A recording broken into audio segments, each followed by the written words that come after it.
Hello, Raleigh. This is citizen reporter Robert Courts coming to you from the Your Backyard Network. And I'm tickled today to have a post-election interview with Councilmember Christina Jones of District E. Councilmember Jones, thank you so much for joining me. Thank you so much for having me, Robert. Well, as the champion of local businesses, I am love that you are the champion of citizen engagement. It's been your platform since, well, it's really how you got to the council in many ways. And I am grateful for all you do to engage the citizens across District D and the entire city. Thank you. And I am so grateful for their participation. Well, I believe that citizen engagement is the cornerstone of good governance. And you have a regular, recurring monthly citizen engagement meeting. Would you tell us how that lines up in the calendar?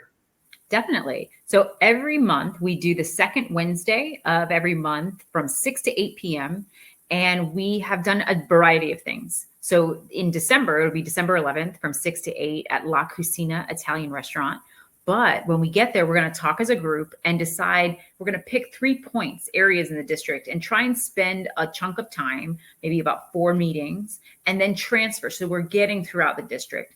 We've done it both ways before, and I feel that some longevity in a certain area really breeds participation, but I do want to hit all the areas of the district. So please join us in December so you can help us decide which businesses we can definitely go in and meet at as we move forward. We've really recognized that restaurants are a great place. We have dinner and everyone gets to eat as I'm chatting and letting them know, and we really have deep conversations just about whatever the community wants to talk about.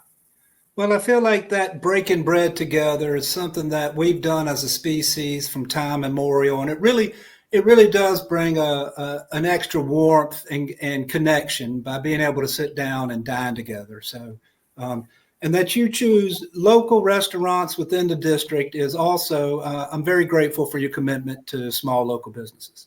Most definitely. I love that when people come in and they go, I say, go get something to eat, go get something to eat. And then they do, and we have a wonderful time. I don't normally end up eating, but I get something and I eat it later. So no worries. It gets eaten, but just not right there. I was fortunate enough to be able to attend your very last one just a week ago, and you hit on 8 topics. And I'm sorry, we don't have the time today to touch on all 8, but I would like to touch on 3 that I think are very salient to not only District E, but to the city at large. Definitely. Okay. And I'd like to start with the Raleigh city budget. I feel passionately that the budget is much more than dollars and cents. It's much more than a ledger. It really is a blueprint for Raleigh's future. It really, when done right, encourages equity. It makes sure that the Raleigh citizens' voices are lifted. So if you don't mind starting with the budget, I think that's a great place to start. Definitely. And beyond that, because I agree with everything you just said, as a form of accountability for council, it's a value set of what we as a council prioritize in the city. So if there's something that you don't see in the budget or that you see that's too much, that's really telling you what that council prioritizes. So the budget is extremely important, and participation in that budget is even more important. Last year, we started these budget engagement sessions in October, in which we went to every single district. We did at large and virtual. So we're trying to really hit on a lot of different points because we want to meet people where they are. I thought the budget department did a fantastic job of piloting this program. We're going to grow. We're going to get better every year as we do it. But because it was the first year in District E, we only had 5 people show up to that session. So there were more staff there than there were than there were residents. And so we want to work to grow that number. I was a little bit shocked this year because since we did it in October last year, I was like, why isn't it done? It's already November and we haven't even gotten them scheduled. Well, I had a conversation with our assistant city manager who helped me understand why that happened. And part of it was because we had such little engagement in October last year. And so they're trying to look at their data and say, okay, maybe October isn't the month. But then also the elections. We had a really crazy election season. So really, who's paying attention and who's really going to share their thoughts in the middle of a really tense election season? So they have scheduled those budget sessions for December and January. And at first I went to him and I was like, oh my God, I'm a little bit worried that people are going to be out of town. And then he calmed my fears, as a lot of people from our city manager's office do. And he said, I promise you that 10 days before Christmas and 10 days after Christmas, there are not going to be any of these work sessions. They will be centered on either side. And they'll be starting with the at-large and the virtual sessions to kind of get a general overview. And then in January, they're going to move to the district. So please, please, please pay attention and head out to either your district. You don't have to go to your district. So if you live in District A, but you can't make it except for the District E one, please come on out. We're going to be sharing the same bit of information. It's not tailored to each district. We really just need feedback. And this will be the second year that we get to benchmark, okay, are we bringing more people out? Are we gathering more information so that our staff can help amplify the wishes of the community? Well, I think that's great for all my listeners. The two virtual meetings for at-large in December are Monday, December 9th from 6 to 7:30 and Thursday, December 12th from 6 to 7:30. And there's a at-large in person Wednesday, December 11th at Clouds Brewing. So I'll be at one or all of those, and I hope everyone else takes a moment to drop in and participate in what is really, in many ways, the blueprint for our city. Before we change topics, as a counselor, how does the city engage you and the rest of the council members in the budget? Can you tell us a little bit about the process and the time frame? Definitely. Right now it's in staff. It's in the staff's hands. They are now deciding, what do we need? Do we need more people? Do we need more staff? Do I need more resources? And they're formulating all of those requests. December is the month where they really put that together. And then in January, we'll have those outreach sessions. And then February of every year is when our council budget work sessions begin. What we will do then is we'll have monthly work sessions within council. It'll be the first Monday of every month. And previously in my last two budgets that we got to work on, my concern there was that we don't really get a say as to which departments have presented. So typically we get to see our enterprise funds, and those are the things like our solid waste services or water. Those are the bills that you find that you see in your water bill. And we definitely want to see those because those are outside of our general fund. So when we collect property taxes, that goes to the general fund. Those entities are not fully supported by our general fund. So we want to make sure we're not pricing people out and charging people too much money. So that's definitely important, but we have a lot of other departments that we don't traditionally get to see all of them. And nor could we. We have about 30 departments, and I don't know that we can have 30 different meetings to see what, internal audit wants to do. But my concern was that for our biggest ticketed items, like our police department, like our public safety in general, that we're not seeing those. And those are the largest chunk of our budget. And to not know what the $8 million was for police until, right before we voted on it in May, that was a concern for me, because if it were up to me, I would request to see those big items. Last year, we only saw transportation and then, of course, our enterprise funds. And so I asked to maybe have a bigger say in it. And I have spoken with Mayor-elect Cowell and let her know that the budget is something that I would really like us to focus on getting more education publicly, so that I know what I know you guys know at the same time. Well, I'm grateful that the new leadership has already reached out and understands how important this budget process is. Yes. I'm going to segue now. In the two CACs that I'm very active in, there's a hot topic that we could use a little information on. The Village District, formerly Cameron Village, a shopping center, is asking that they get turned into a social district, a sip and stroll, if you will, like we have downtown. And there's a lot of passion on both sides. Could you really explain what that is and how that works, please? Definitely. So after post-2020, when things shut down, we were really interested in getting more people to come back downtown. Part of that outreach was to our small businesses, our bars, our evening, restaurants in the area, to get people interested in coming down. The thought process was, what if we just allowed people to hold their drinks and walk to different areas that were, or parts that were also participating in this, so that they didn't have to put their drink down and whatnot. So they piloted the program for a year. It did seem successful from the numbers. And I wasn't part of council at that time. They have since expanded that. area. It's called Sip and Stroll. And now we have a request. So this isn't city initiated like that one. The downtown one was city initiated to help small businesses. This is now a private entity that has requested a Sip and Stroll or a social district in their area, and that is the Village District. When it came to us, there were some concerns from me. I had uplifted that in downtown, I understood it was but it wasn't only for small businesses, because we have a lot of public entities downtown. You've got Mandy, you've got museums, you've got a lot of things that we want people to walk around and do. In the Village District, we don't have any of those public entities. So I was a little bit concerned. How are we prioritizing that? It might set a precedent. Will other areas that are similar to the Village District ask for the same thing? When we do it outside of downtown, you've got a lot of neighborhoods that surround the area and issues that we see in something like a Glenwood South. We want to make sure we're preventing that, because it's a quality of life issue for those residents in the area to have loud music or people walking through their neighborhoods in the middle of the night. And so it's definitely concerns that were brought up. Another concern that I wanted to make sure was highlighted was the fact that I'm the liaison for the Substance Use Advisory Commission. Mm-hmm. And through the 2 years that I've been the liaison, Sip and Stroll has come up because they've said, why are we glorifying drinking? Right. And especially when we have a lot of people in our community who are struggling with substance use issues. And I didn't have an answer for that, while we were talking about it. So when this popped up, I immediately said, whoa, I need you guys to stop. And I need you to go speak to Substance Use Advisory Commission, as well as our CACs, because we have a very active CAC in that area and adjacent, just like you mentioned. And I'd really like them to get feedback that challenges and makes us make a better product.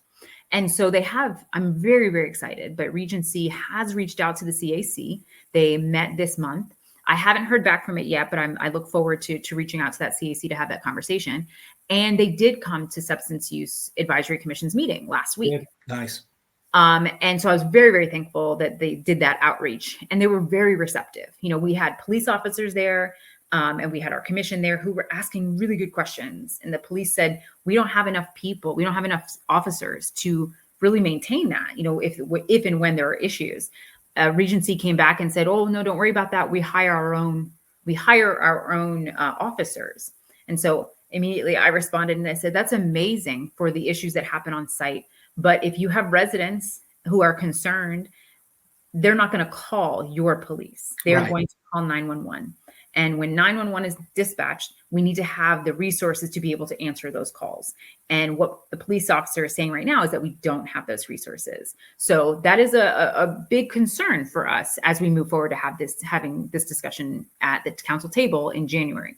I've also passed that information on to Mayor-elect Cowell to let her know, give her a heads up, hey, this is coming. So just be ready for it. But please share your thoughts. Send us an email at citycouncilmembers@raleighNC.gov. Ask your questions. I'm more than happy to have this conversation, because it's not a question of stopping something. It's trying to have that full conversation, that nuanced conversation that I think we miss a lot in city government, because while we move slow in some areas, we might move fast in others, just to try and solve a problem here, not always anticipating the unintended consequences that could, elicit. Well, we certainly need to hear from all the affected voices, both the business owners, the customers, and the neighbors. All need to get along.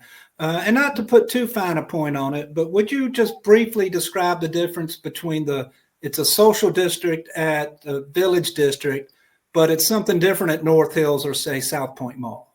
That's a great question. Thank you so much. Yes, there's the social district, and that means that you can walk around with an open drink to the participating areas along this designated area. Now, the other thing that you're speaking of is called the Common Area Entertainment Permit. So the difference is that the Common Area Entertainment Permit talks about areas like North Hills, but all of those roads are privately owned by that organization or multiple of organizations. Here at the Village District, there are streets we have public streets that are included in that. And so the question was brought up, well, then why don't you just do these common area entertainment permits in the 3 areas instead of doing everything? And to do that would mean that someone having a drink if they wanted to cross that public street, would have to throw it away and then go across the street. So it really wasn't useful for them to do it in that way, which is why they're seeking the social district Gotcha. instead of that other permit. But that is the difference between the two of them. It's public streets versus private streets. Excellent. Thank you for that clarification. In our final moments today, Councilmember Jones, winter's approaching. We got the Christmas parade coming up, and it's supposed to drop down to the 30s. And while that's a bit of fun, I'm concerned about our unhoused community and some of the rumors I hear about do we have enough shelters? Could you just spend a moment or two to update us on that situation, please? Definitely. We don't have enough shelters. We have an increasing homeless population, and definitely concerned with their well-being as we walk into our colder months of the year. The areas that we had a church, United Methodist Church, and now I'm going to get that name wrong, but it is a participating church with the county, and then Healing Transitions, who were really stepped up last year to help us make sure that people were taken care of. We were treated like humans. And at the end of this year, that was all through county funding. And so at the end of this year, a lot of that funding is going to stop. And the county has said they're opening a shelter. There's been a kind of a moving target date as to when that was going to open. We were told in the spring, then we were told the summer, and now we've heard that they were opening January 1st. But the amount of beds that are currently being utilized is somewhere around 250. And the amount of bed space that if it does open on January 1st, would only be about 100. And so that right there, we don't have enough beds available to meet the need that we already have.